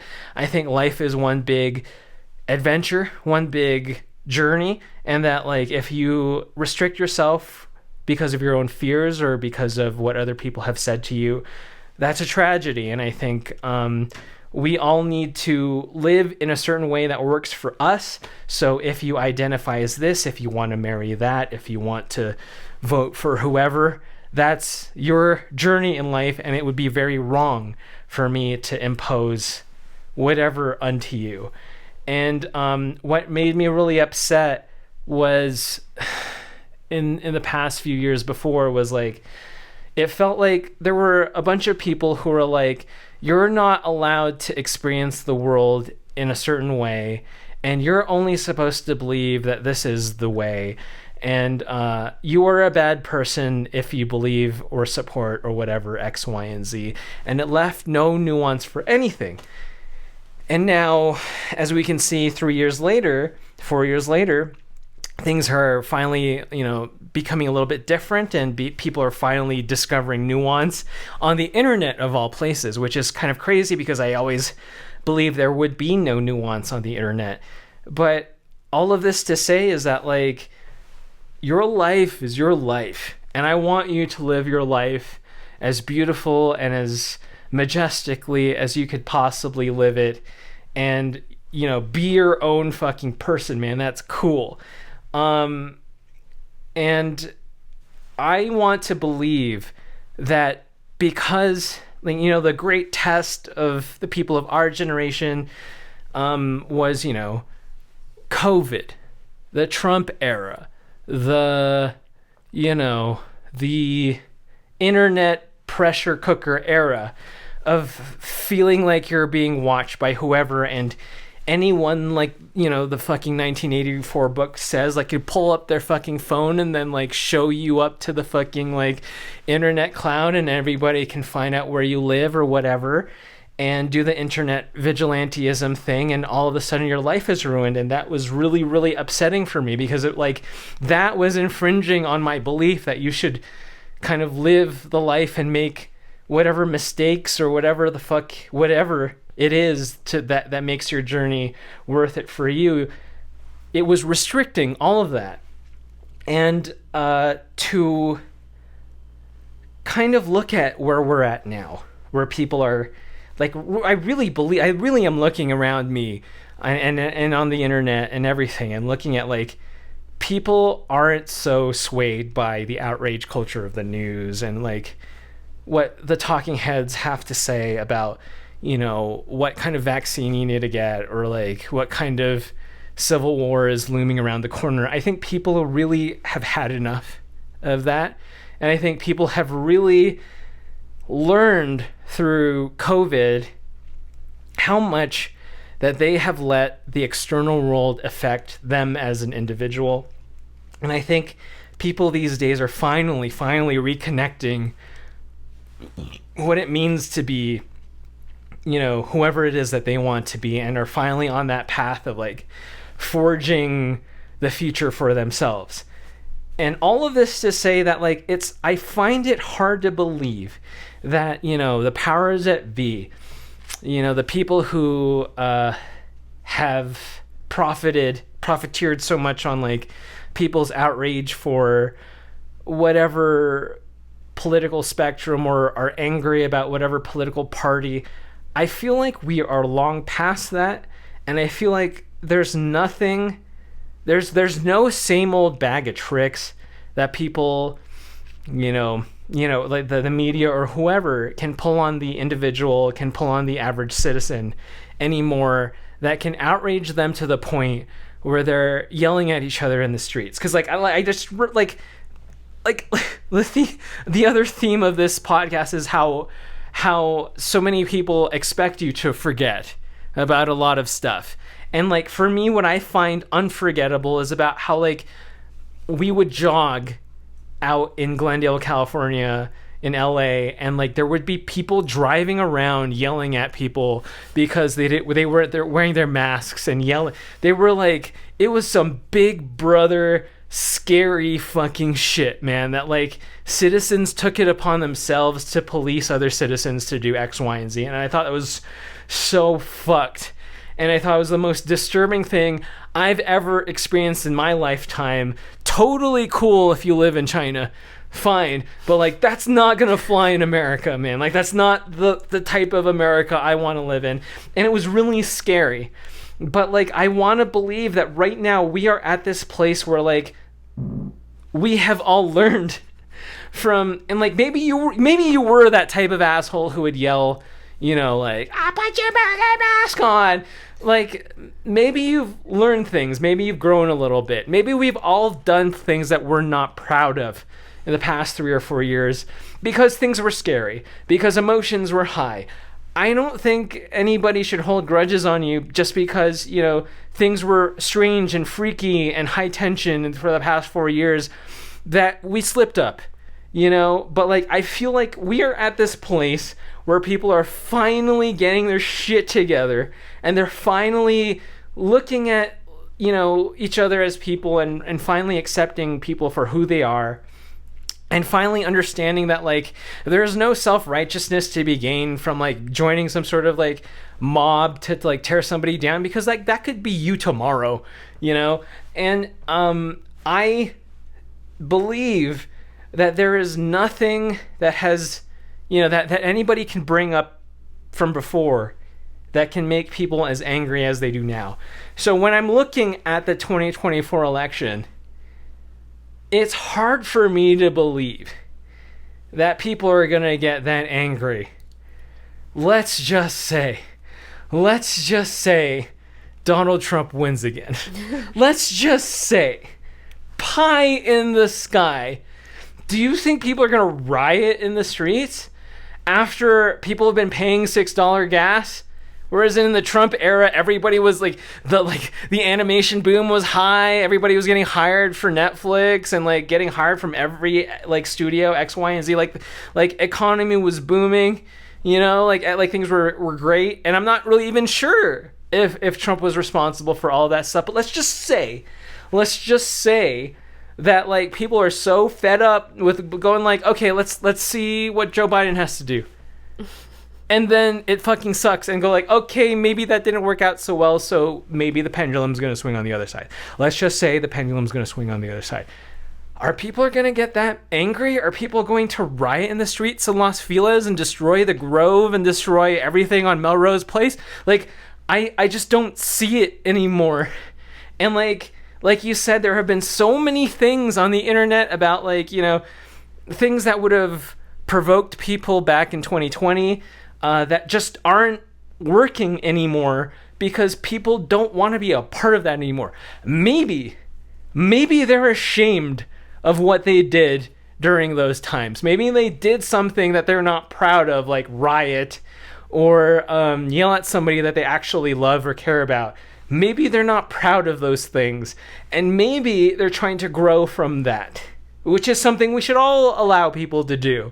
So I'm just feeling like there is nothing, save for things that are fairly new and unfathomable, like AI, that we can predict to make us become the monsters that we were in the past few years.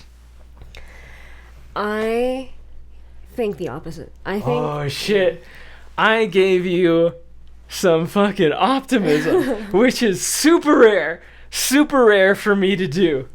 Ever. In any format ever. I gave you optimism, and Janet's the one giving you the pessimism. I just feel so... The optimism here for me is that it swings back and forth, and that is just how history has gone since the beginning of time.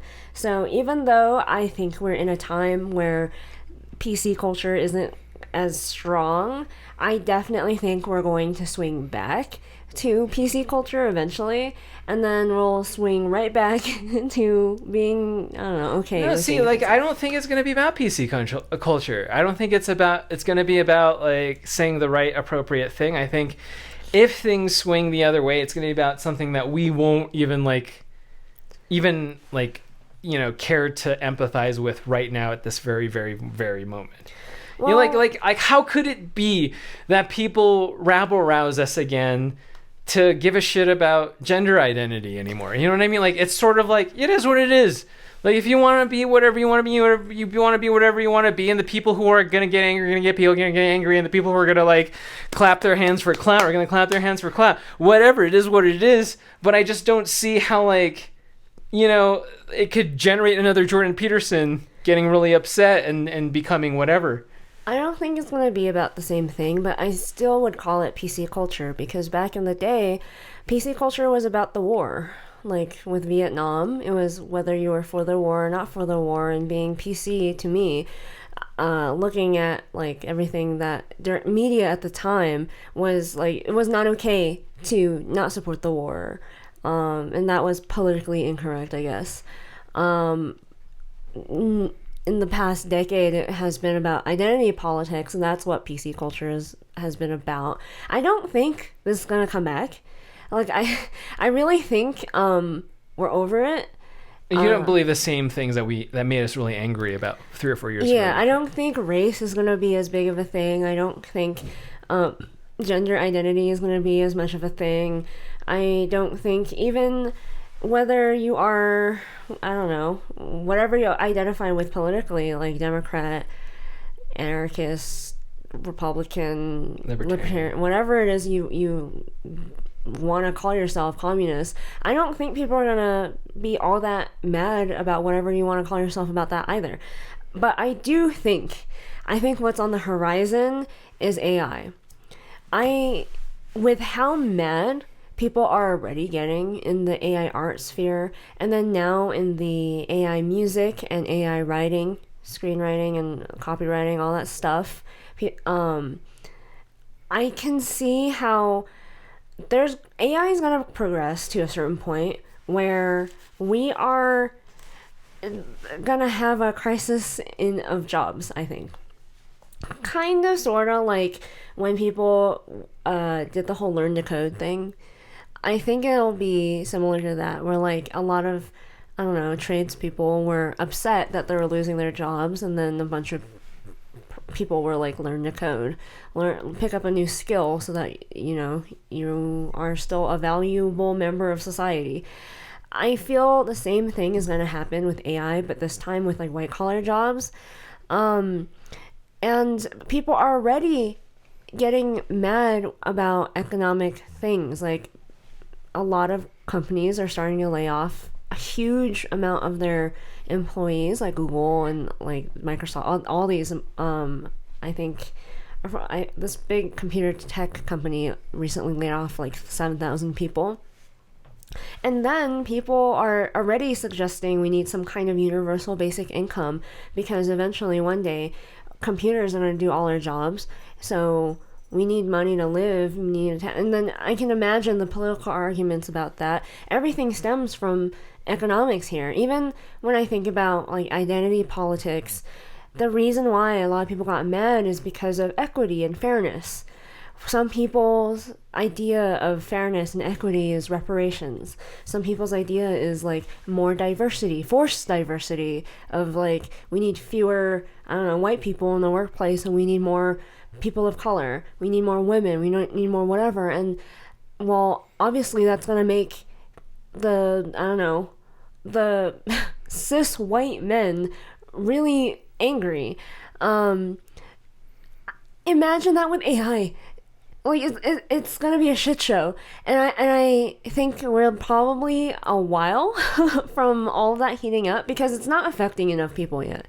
You know, it like only the artists and the writers right now are truly mad. The musicians aren't even that mad, because they've been using technically AI for a while in their music with like autotune and all that stuff.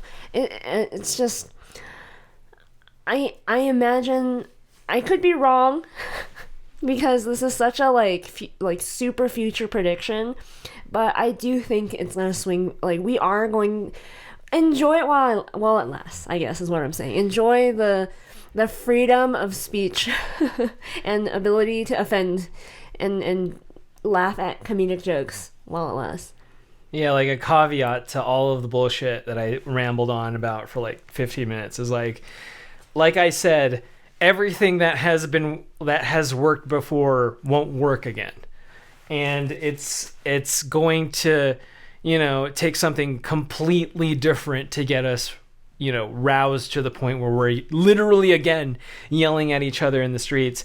And we had this conversation, and yes, even though it's unfathomable right now to say that AI is going to be that kind of heated discussion where in 2028 we're going to be yelling at each other in streets for the people who use AI and the people who don't.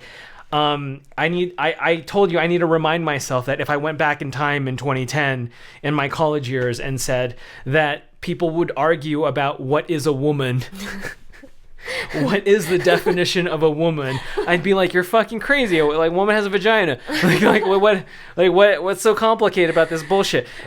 And it's going to be that same thing too. You and I won't be able to understand how the factions are going to work and the ideology of how people believe or don't believe in AI is going to be. But I think that's kind of the next frontier for conflict as us as a species. But yes, I want to enjoy so much that it really does feel like we are past this point of literally everything about complaining about how the media is trying to impose whatever ideology.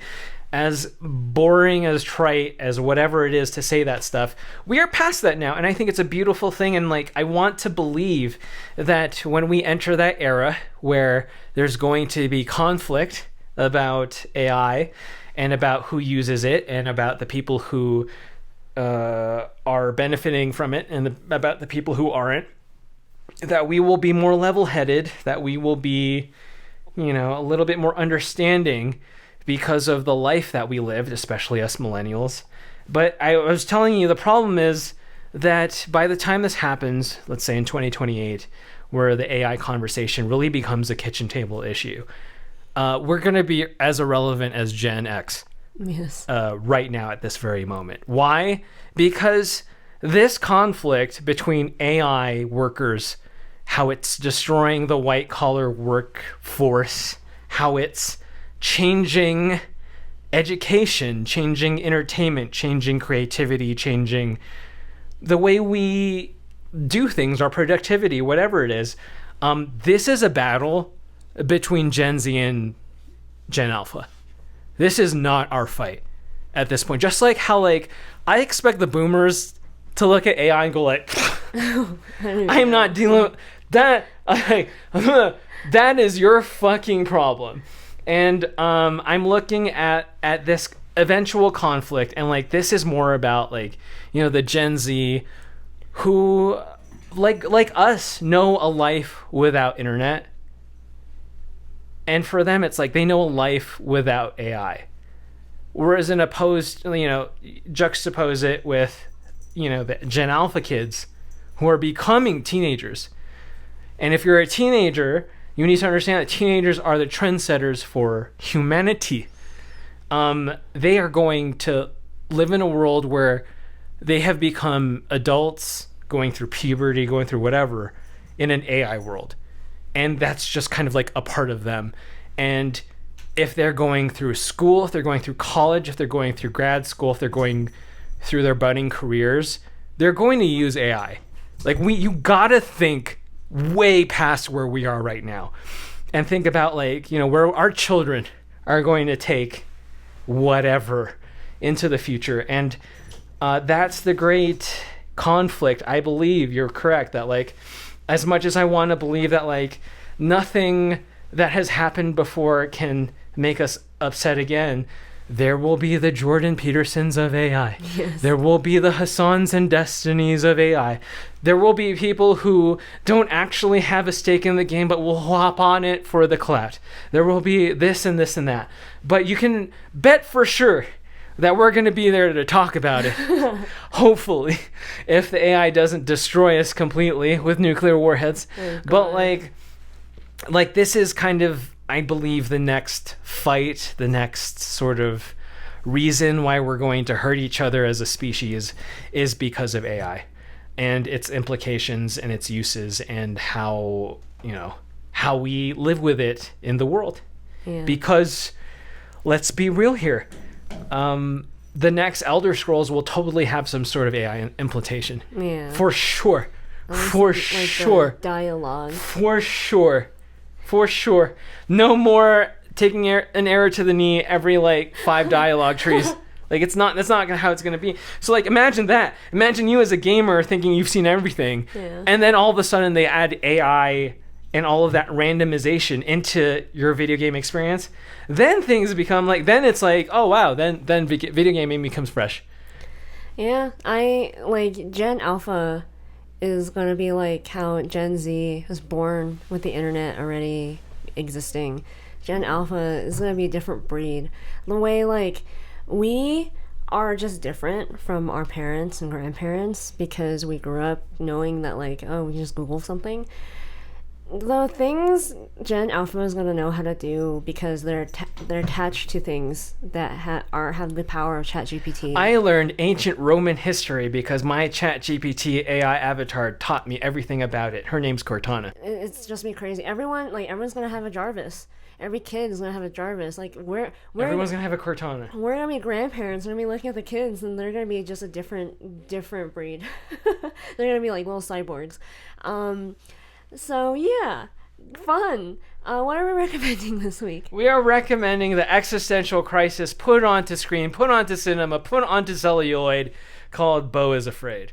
It is fantastic. Why is it fantastic? Get into super deep detail as to why Beau Is Afraid is more different, more special, more human than the Little Mermaid live action remake or the Guardians of the Galaxy movie. Beau Is Afraid is real. It's dark. It's dark comedy. I laughed so much in the first like hour of the movie, and the rest of the movie was fascinating. And it is basically an existential crisis movie. And I think if I were to like extrapolate a meaning from the movie, it's about how maybe you shouldn't be afraid. There's no need to be afraid. There's no point, because we all die at the end of the day. Yeah, if you want a really fun, hilarious, I mean, if you're into dark comedy like we're fucked up human beings, watch this movie. You'll enjoy it. If you don't, then don't, I guess. You'll probably hate us and it for recommending it to you. It's a bit. I feel like some of the audience members who we watched it with didn't care for it. You wouldn't be here if you wouldn't potentially at least appreciate Beau Is Afraid. I guess. Because the way we carry ourselves is very dark. Similar. Yeah. Like, subscribe, jingle all our bells and buttons. Check out all our episodes here to binge all our other episodes, and we'll see you next time. Bye-bye.